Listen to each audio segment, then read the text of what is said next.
Bom dia a todos. Nós damos as boas-vindas a todos e especialmente para os nossos visitantes.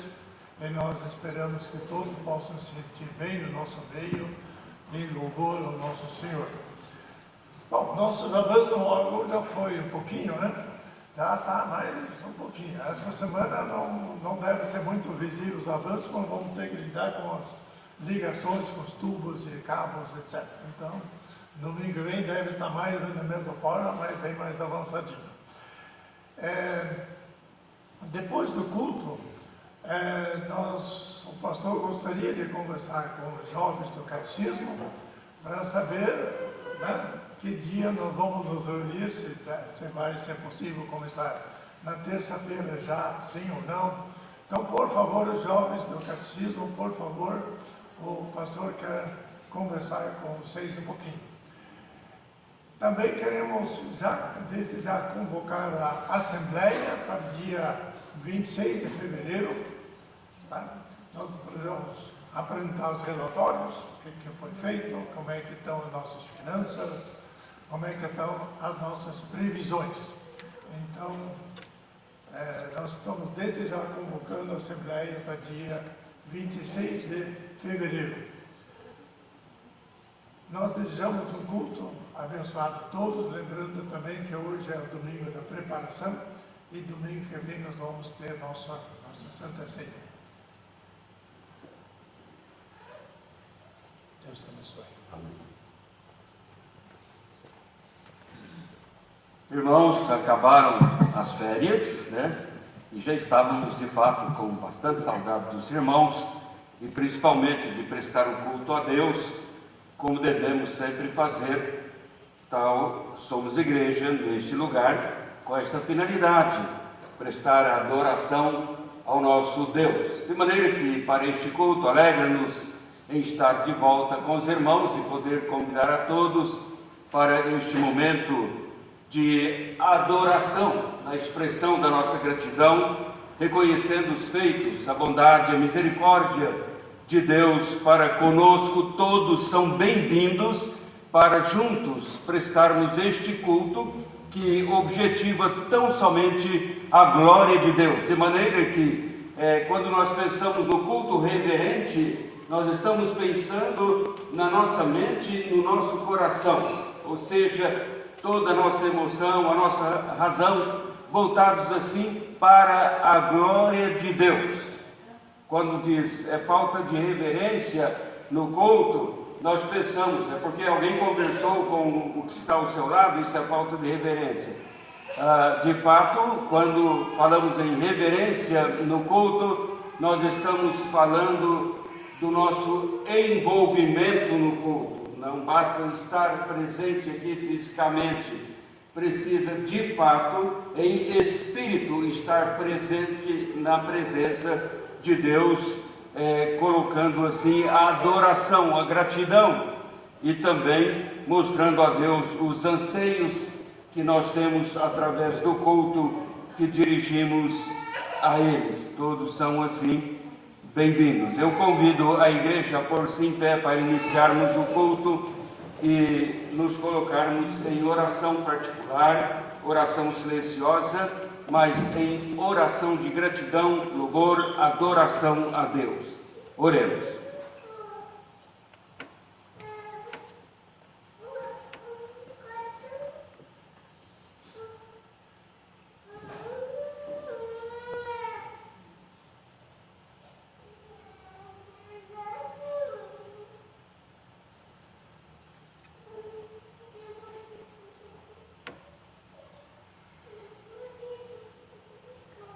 O Senhor dos Exércitos está conosco, o Deus de Jacó é o nosso refúgio. Irmãos, que a graça e paz da parte de Deus Pai e do Senhor Jesus Cristo estejam conosco na comunhão do Espírito Santo. Cantemos do Inário o hino de número 198, Ó Rei Sublime.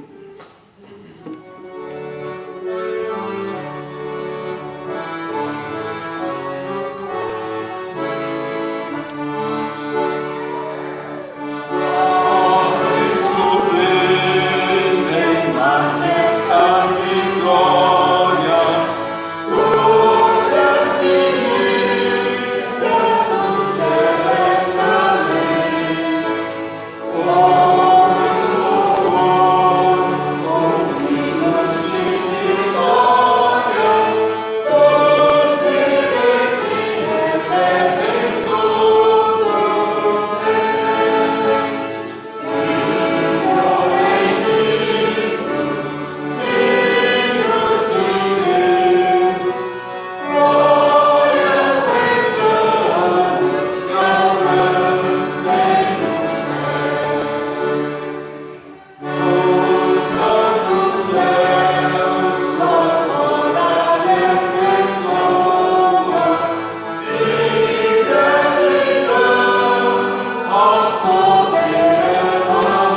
Vamos louvar a Deus numa oração.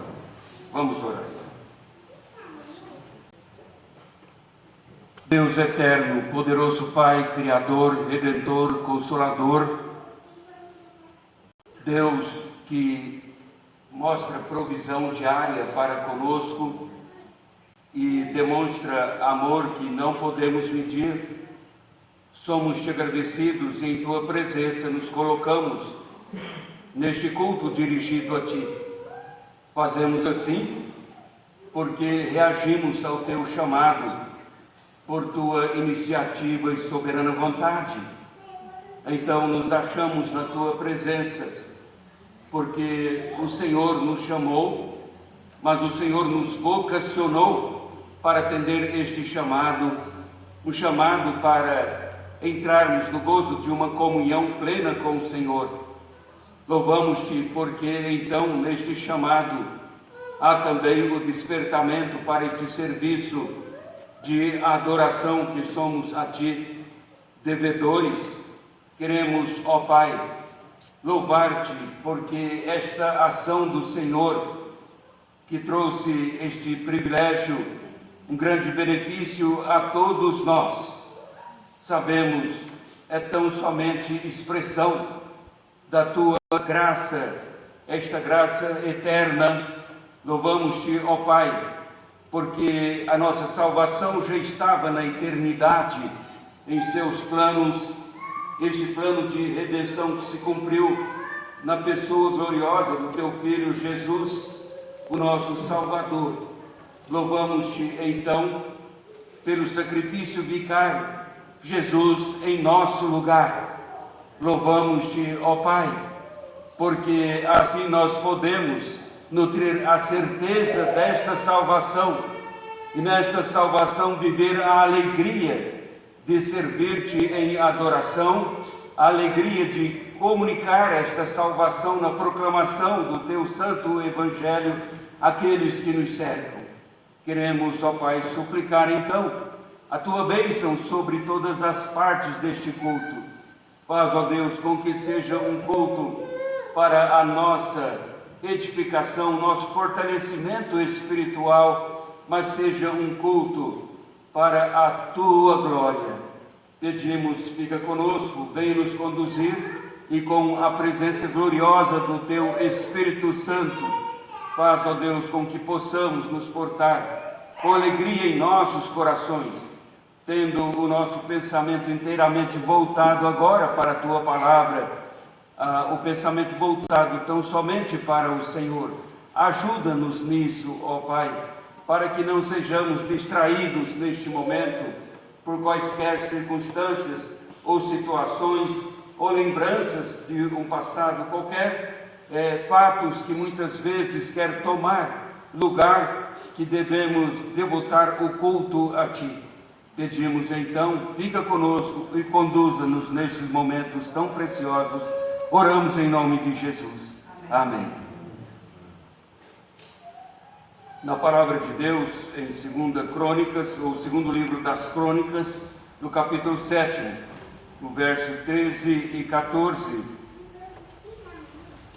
estes versículos nos dizem: se eu cerrar os céus de modo que não haja chuva, ou se ordenar aos gafanhotos que consumam a terra, ou se enviar peste entre o meu povo, se o meu povo, que se chama pelo meu nome, se humilhar e orar e me buscar e se converter dos seus maus caminhos, então eu ouvirei dos céus, perdoarei os seus pecados e sararei a sua terra.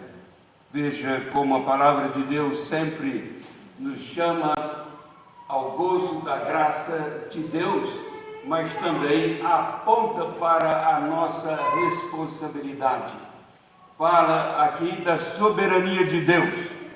Ele revela a si mesmo no seu poder eterno, aquilo que Ele pode fazer, mas também mostra a sua graça, a sua vontade é nos perdoar. E Ele quer nos perdoar mediante a confissão dos nossos pecados. Nós vamos cantar agora o hino 363 do Inário, Para Seres Santo.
De fato, Deus mesmo já pagou os nossos pecados em Cristo na cruz do Calvário, mas ali Ele fez provisão para os pecados de hoje, tal a eficácia do sacrifício de Jesus.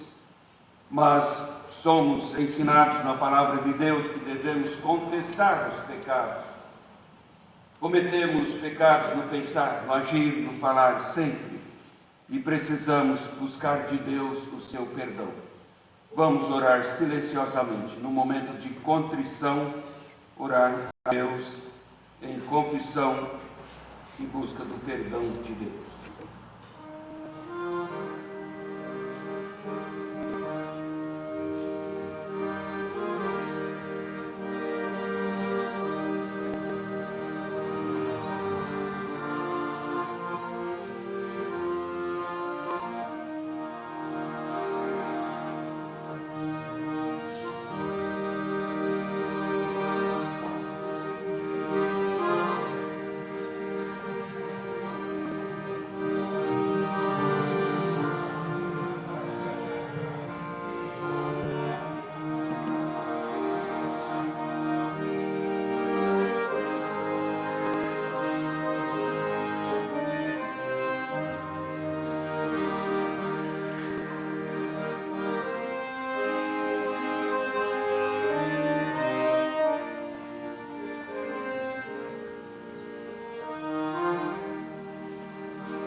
Deus eterno, queremos suplicar o perdão para os nossos pecados. pecamos muitas vezes contrariando o ensino da tua palavra. Por vezes conhecemos os princípios da tua palavra, outros ignoramos por negligência da nossa parte, e então não temos como atender. Pecamos nesta negligência. Pedimos o teu perdão. Pedimos, estejas conosco, ajuda-nos, santifica-nos, para que sejamos santificados, e ajuda-nos, ó Pai, a viver vida agradável a Ti. Ajuda-nos, ó Senhor, para que, como igreja, possamos nos portar como igreja redimida pelo sangue de Cristo vertido na cruz do Calvário. Essa dádiva singular. Queremos, ó Pai, honrar a Tua palavra, mas precisamos conhecer a Tua palavra. Dá-nos o entender a Tua palavra pela iluminação do Teu Espírito Santo. Fala aos nossos corações, para que depois, retornando às nossas casas, possamos retornar de modo diferente, com um propósito maior, de conhecer melhor a Tua palavra, de obedecer a Tua palavra, de ser luz neste mundo mergulhado nas trevas. Assim vem nos conduzir neste culto. Oramos agradecidos em nome de Jesus. Amém. As criancinhas menores seguirão para a classe. A professora... Quem? A Karen? Está lá atrás. Esses menores podem seguir. A professora já está indo. Podem ir direto para a classe. Hoje vocês vão entender. Então, a professora está lá.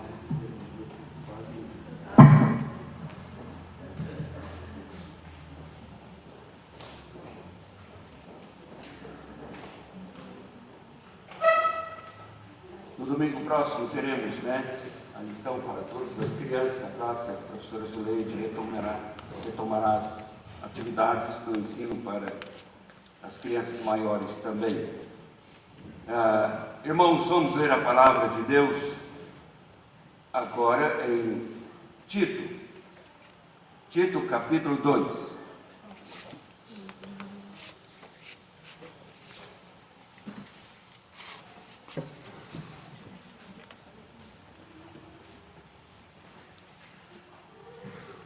Tito capítulo 2, os versos 11 até o 15, geralmente se lê até o verso 14, mas seguiremos até o verso 15, todo o parágrafo, que fala sobre os benefícios da graça de Deus, esta graça salvadora.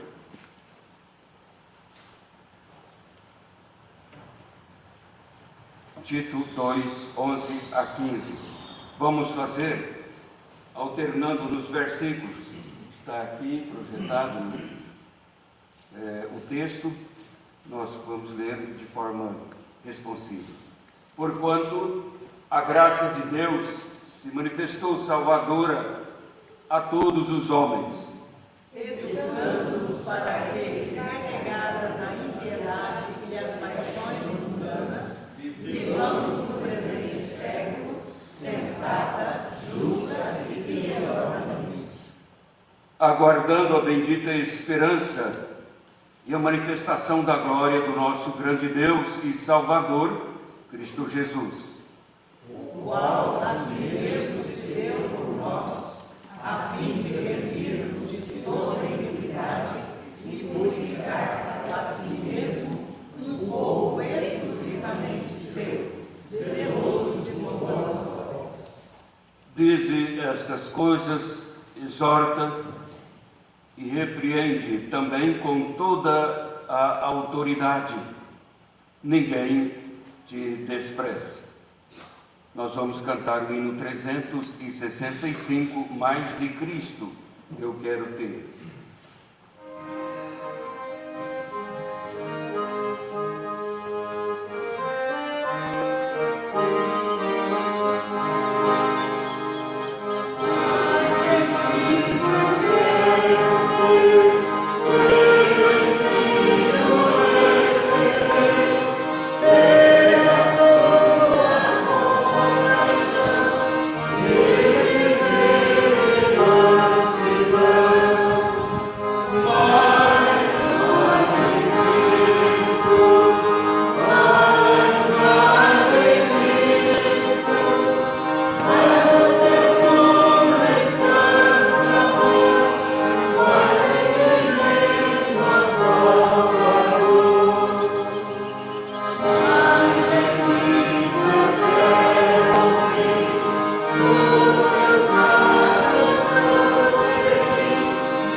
Vamos orar.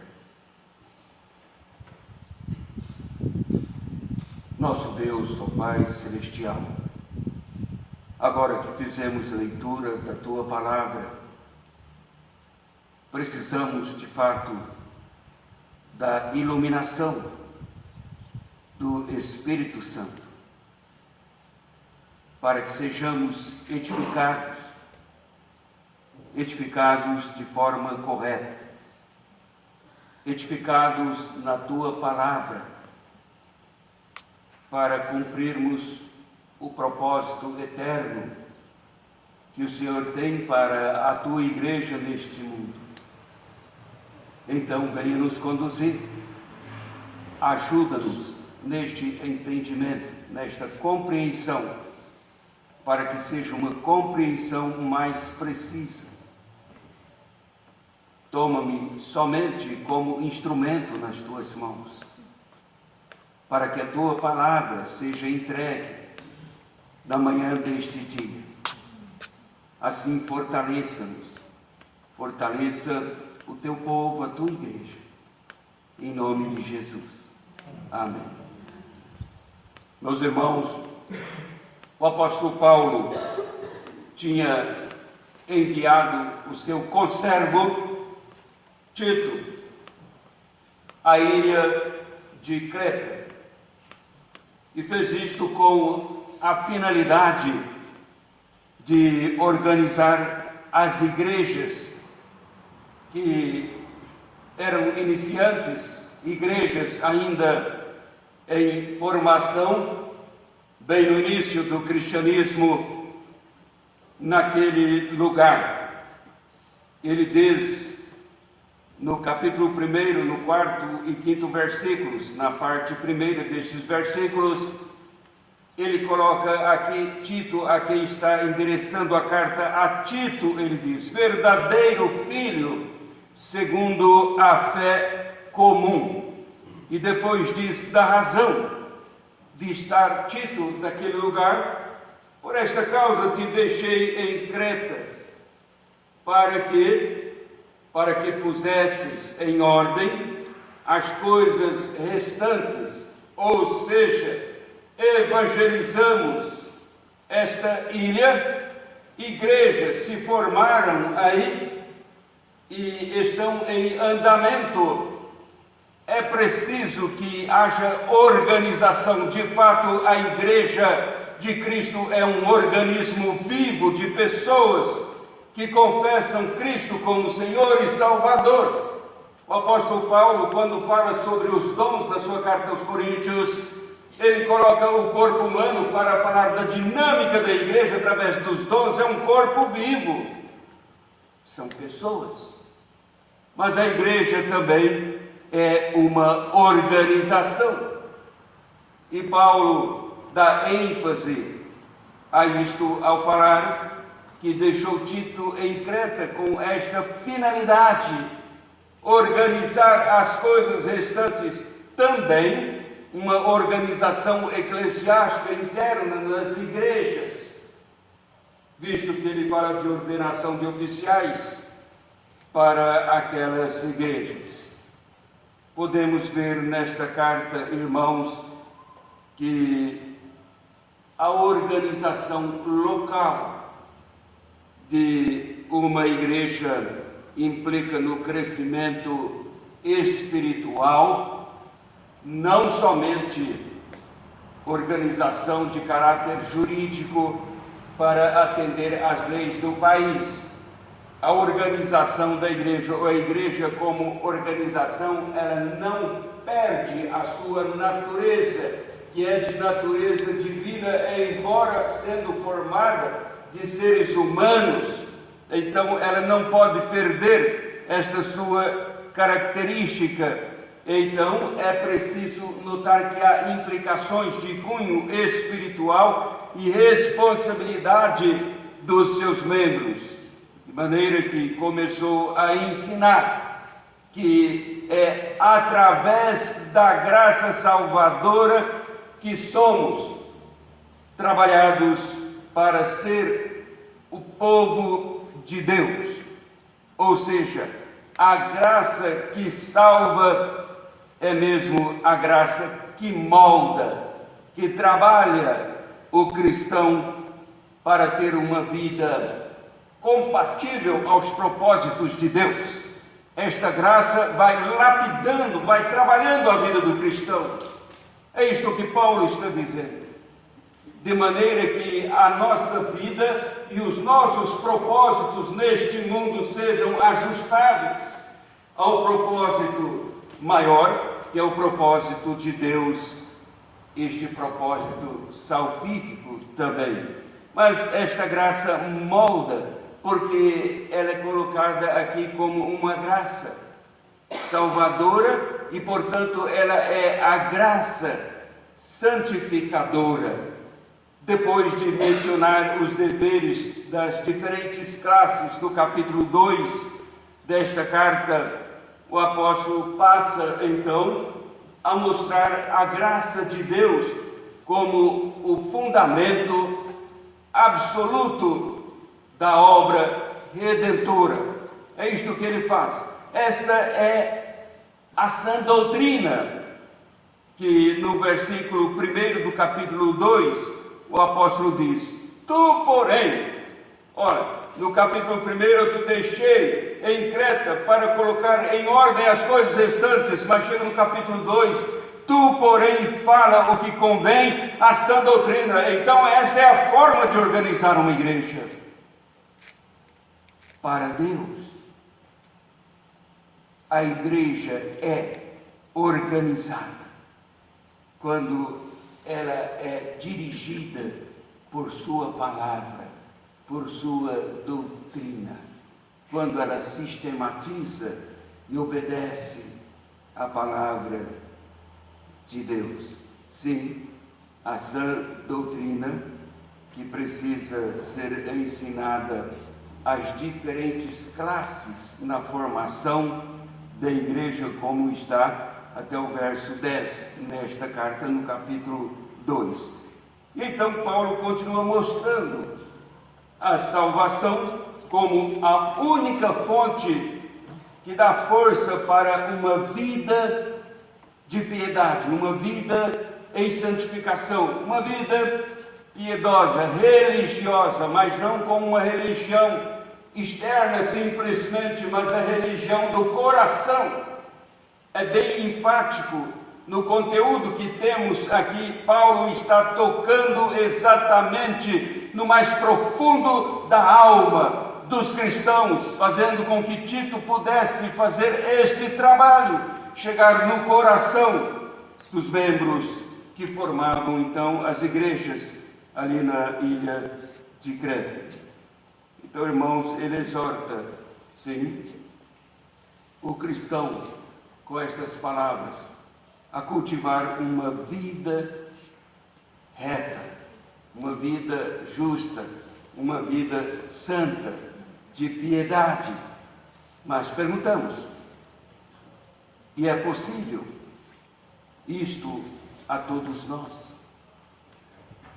Como viver uma vida santificada no mundo contrário a Deus? Como viver uma vida santificada no mundo moralmente depravado, este mundo que nos serve? Mas é possível? Ou então Deus não estaria colocando assim em sua palavra? É possível porque pela redenção graciosa de Deus, o nosso desejo passa a ser uma vida piedosa, uma vida de retidão, isto por causa da redenção de graça, a redenção graciosa de Deus. O nosso desejo também muda, nossas intenções mudam. As nossas aspirações, anelos, passam a ser outros, bem diferentes e mais elevados. Então Deus usa até mesmo a nossa vida neste mundo, usando as circunstâncias difíceis de provações neste mundo depravado, em que Deus nos permite, nos coloca nele, Ele passa a usar os problemas, até mesmo as depravações do mundo, para provar a nossa fé. Como Deus faz isto? Esta graça, ela é salvadora, mas ela é encontrada sempre em sua operosidade, lapidando, trabalhando o cristão através da palavra escrita. Por isso, na oração até pedir perdão a Deus, pecamos quando negligenciamos o verdadeiro estudo, quando não demonstramos interesse pelo estudo da palavra de Deus. Deus nos redimiu com essa finalidade de vida piedosa. Piedade é uma palavra inteiramente religiosa e fala exatamente dessa qualidade de vida a que Deus nos chamou, vida espiritual, em santidade, em justiça ou retidão. Zacarias não o profeta, é que o sacerdote, o pai de João Batista, no seu cântico, ele diz: Ele, Jesus, nos redimiu para que o adorássemos. E ele diz: em santidade e justiça ou retidão, todos os dias de nossa vida. Essa finalidade está clara aqui nas palavras do apóstolo, no texto que fizemos a leitura, porque chegamos no verso 14, ele diz: o qual a si mesmo se deu por nós, olha só, a fim, olha o propósito, a fim de remir-nos de toda iniquidade e purificar para si mesmo um povo exclusivamente, esta palavra, ela tem uma força muito grande, porque fala da possessão que o rei tinha, dos despojos exclusivos para ele, e o apóstolo pega esta palavra para mostrar: se o rei não quer abdicar daquilo que é da sua possessão, então ele usa esse termo e emprega aqui: Deus nos tomou para si, para ser um povo exclusivamente da sua possessão, ou seja, nós pertencemos a Deus e Ele não abre mão disso. Nós queremos abrir, mas Deus não. Um povo seu, zeloso de boas obras. Só não conseguimos, irmãos, desenvolver uma vida santificada, então, se não submetermos à orientação divina. E esta é nossa responsabilidade, porque é Deus quem processa em nós, através da sua graça em operosidade, esta santificação. Ele vai trabalhando graciosamente a nossa vida, nos separando, nos moldando para ser um povo de propriedade exclusivamente dele.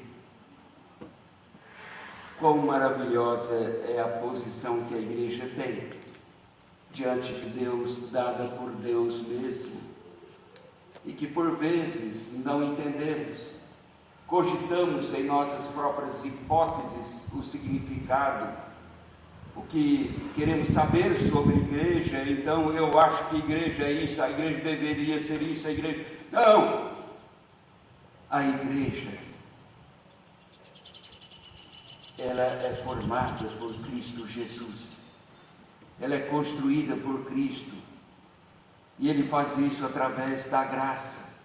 Ele diz: edificarei, eu edificarei, não é o pastor, os presbíteros, os pregadores, o próprio Jesus edifica a sua igreja, porque é um povo que passa a ser dele, um povo exclusivo para Deus, e ele não abre mão disso, ele cuida do que lhe pertence, ele pagou muito caro.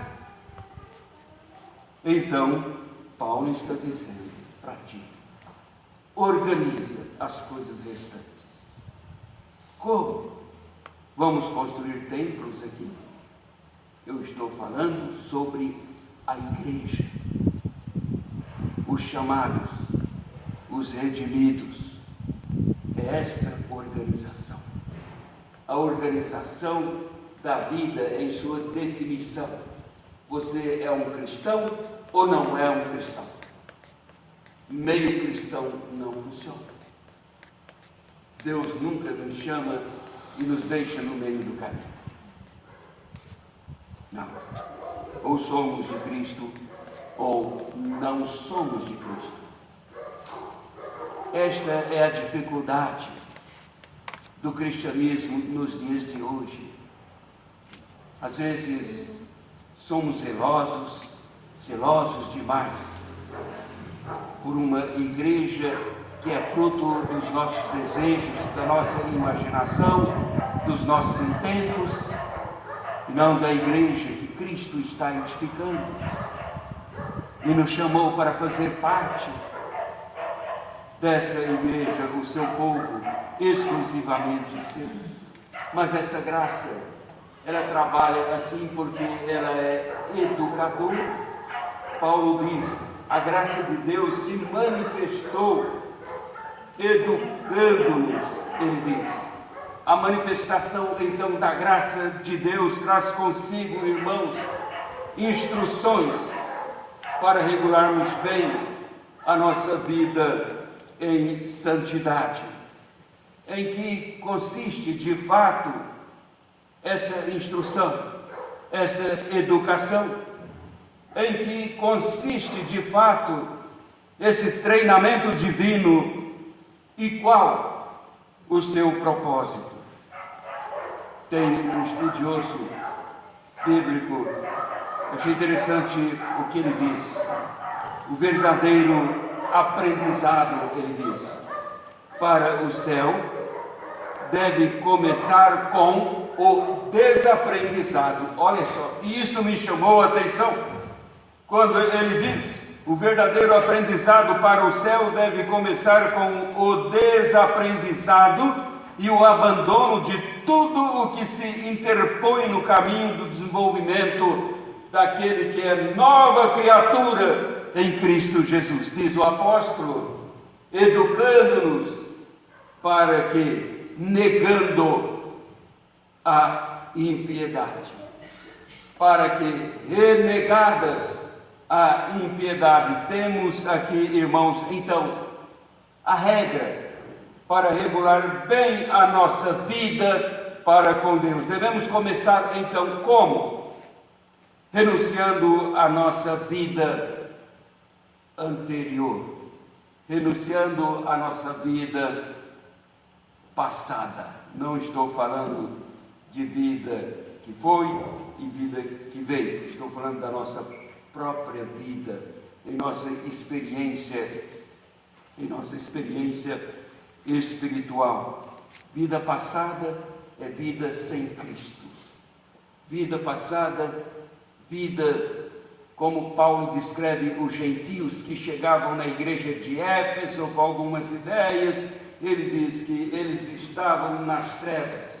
Mas na verdade, se lermos bem o texto ali aos Efésios, ele está falando, olha, as trevas é que estavam em vocês, e vocês agora vieram para se tornarem luz, e a luz precisa estar em vocês agora. Então, é um tempo passado, assim, um tempo sem Cristo. Temos aqui a descrição dessa vida passada, essa vida fora de Cristo, esta vida anterior, em duas partes que o apóstolo está colocando. A primeira, impiedade. A segunda, desejos mundanos ou paixões mundanas. E então ele diz: renegadas, olha só, as impiedades e os desejos, paixões mundanas. Renegados. A palavra renegar aqui tem como conotação uma ação, mas uma ação que acontece de uma vez por todas. Não é que vai acontecendo. E ele diz: renegadas as impiedades. Quer dizer, você tomou uma decisão e pronto, está tomada esta decisão. Não é que você vai ficar ali com a âncora presa num passado, vivendo uma vida cristã indolente, se agradando das promessas da palavra bendita, a palavra de Cristo Jesus, o seu evangelho eterno, e querendo deste evangelho, mas não querendo abrir mão das coisas do passado sem Cristo, conservando na vida aquilo que é condenado pela palavra de Deus. O cristianismo cai em ruína quando cada cristão quer viver um cristianismo indolente, colocar uma igreja em organização. Tem-se implicações espirituais, responsabilidades espirituais de cada membro na presença do Salvador, o nosso Senhor Jesus.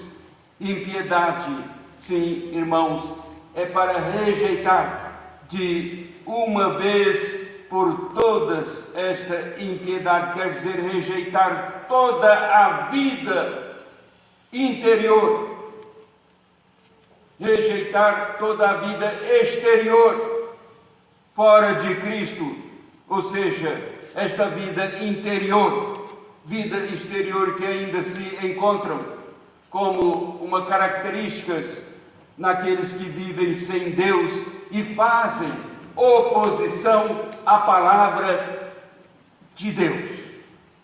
E não precisamos ser tão simplistas, devemos ser simples, mas sermos simplistas, irmãos, não. Porque por vezes na igreja, pessoas que confessam Cristo, em razão de suas tendências carnais, querem resistir à palavra de Deus.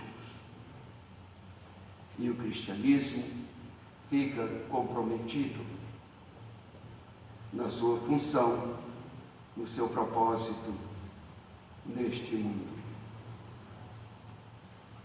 A impiedade está nos filhos das trevas, a impiedade está nos filhos do mundo, porque eles têm uma hostilidade muito grande para com Deus.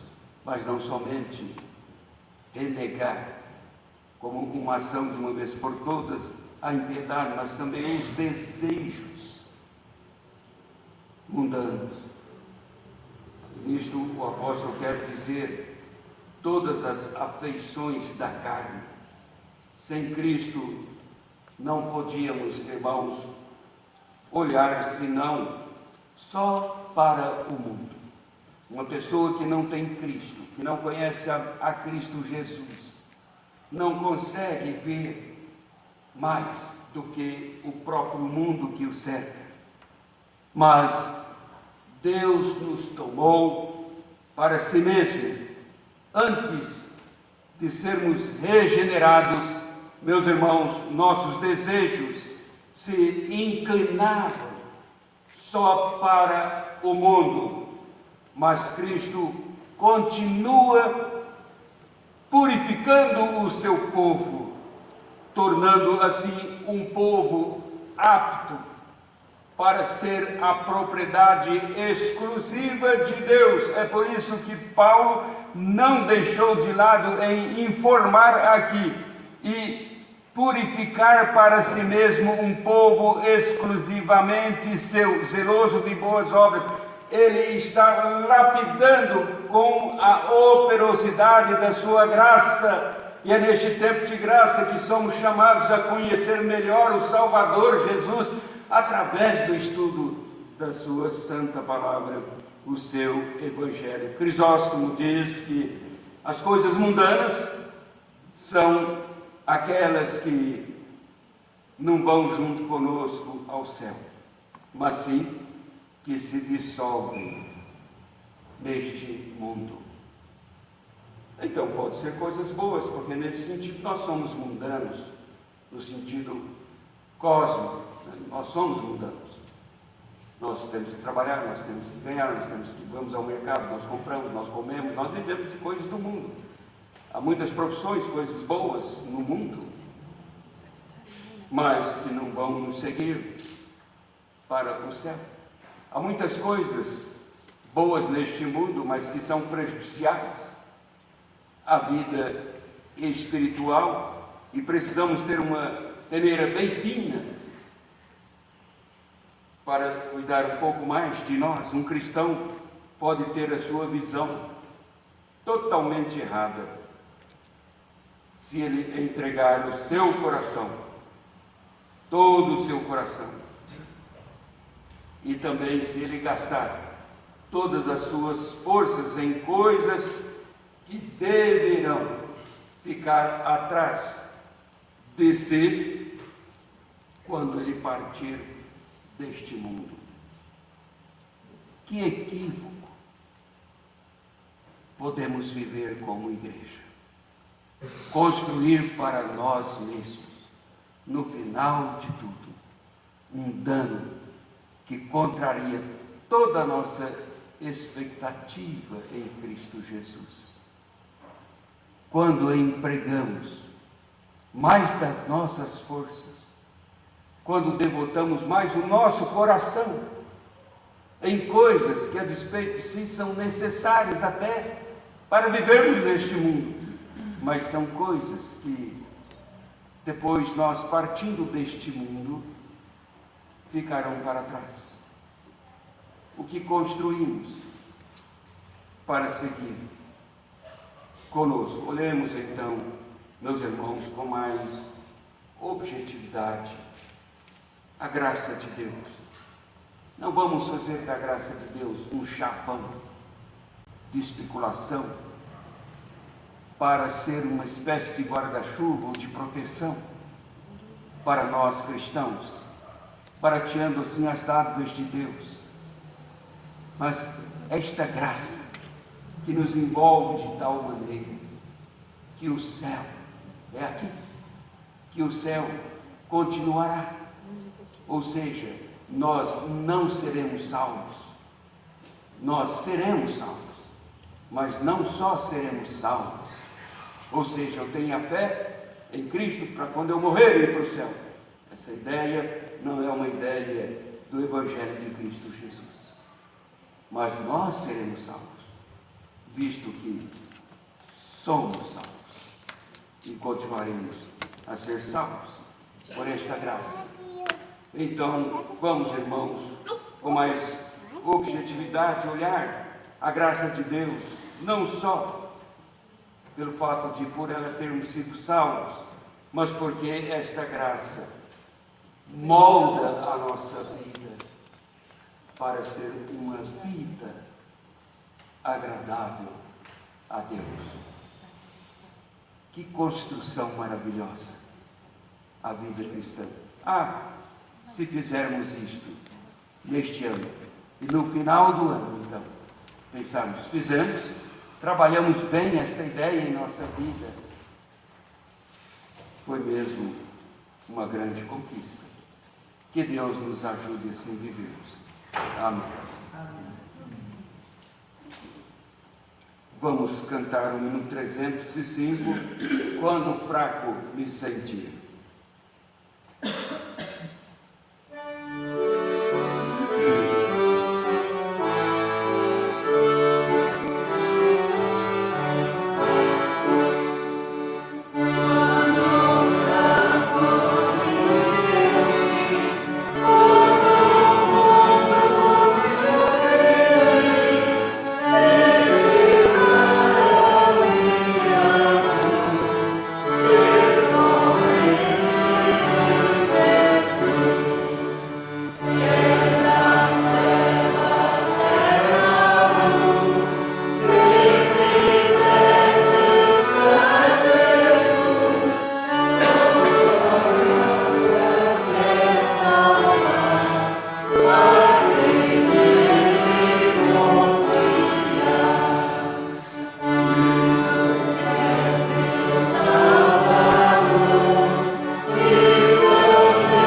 teremos no próximo domingo a celebração do sacramento da ceia do Senhor e já devemos estar preparados, mas agora então prestar atenção um pouco mais e nos prepararmos de forma ainda mais estreita para vivermos este privilégio de participarmos do sacramento da ceia do Senhor. Eu vou fazer uma oração e é uma oração também preparatória para durante a semana os irmãos estarem em oração, estudando a palavra de Deus, nos preparando para o culto e nele a celebração da ceia do Senhor.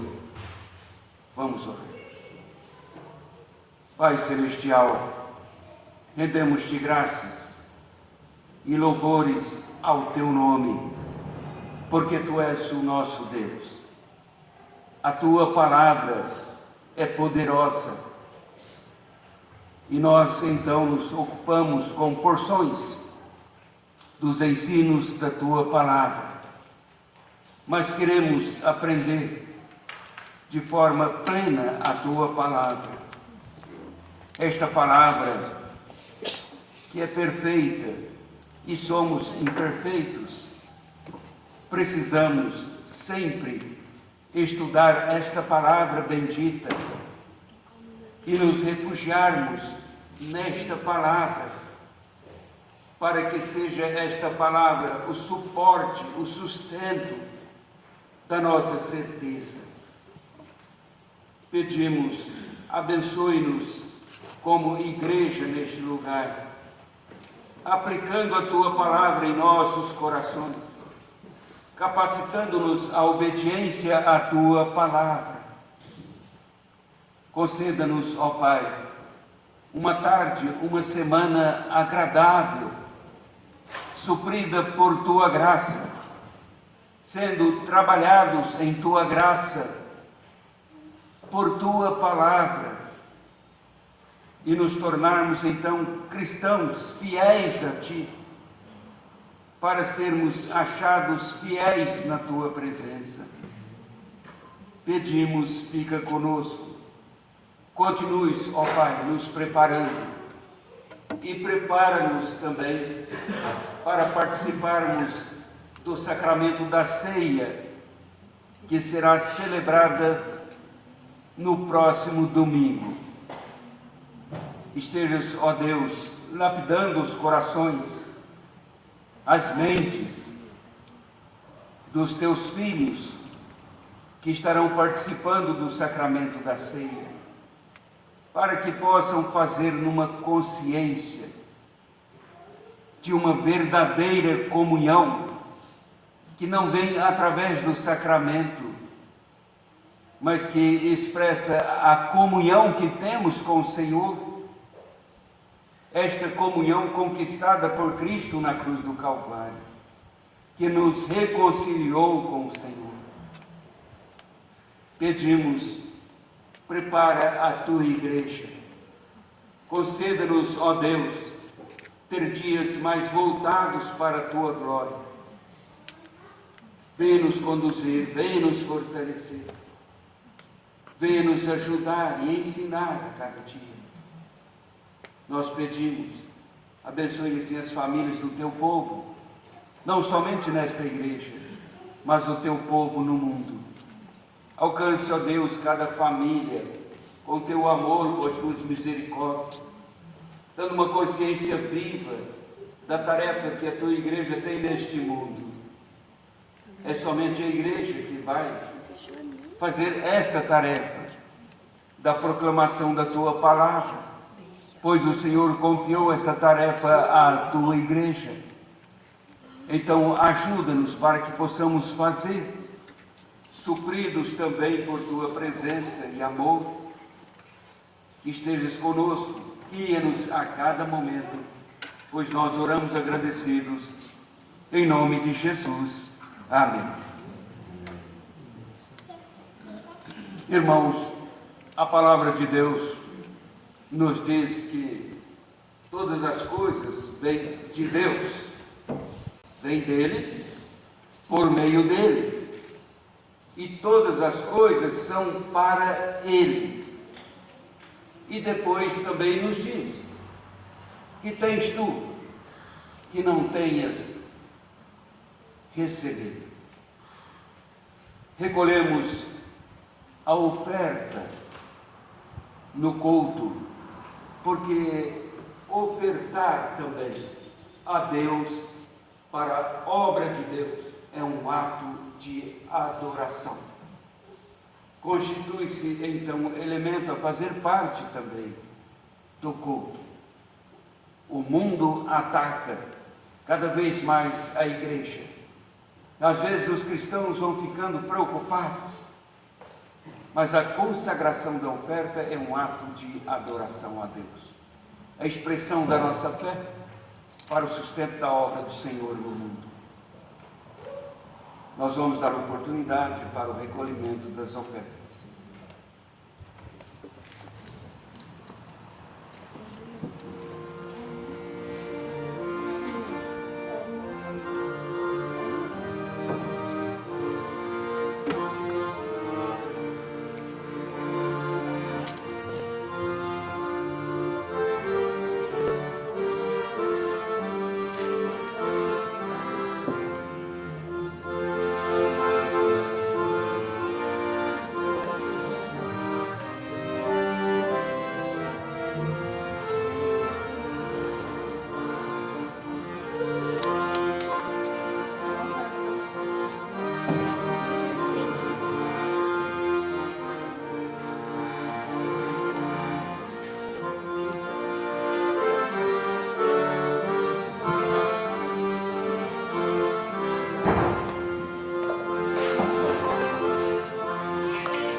Convido a igreja a pôr-se em pé para encerrarmos o culto, cantando o hino de número 185, fim do culto, e depois impetrarei a bênção apostólica, seguida então do amém deles.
E agora, meus irmãos, que a graça do nosso Senhor e Salvador Jesus Cristo, o amor de Deus o Pai, a comunhão, as consolações do Espírito Santo repousam sobre vós, sobre todo o povo de Deus, hoje e eternamente. Amém.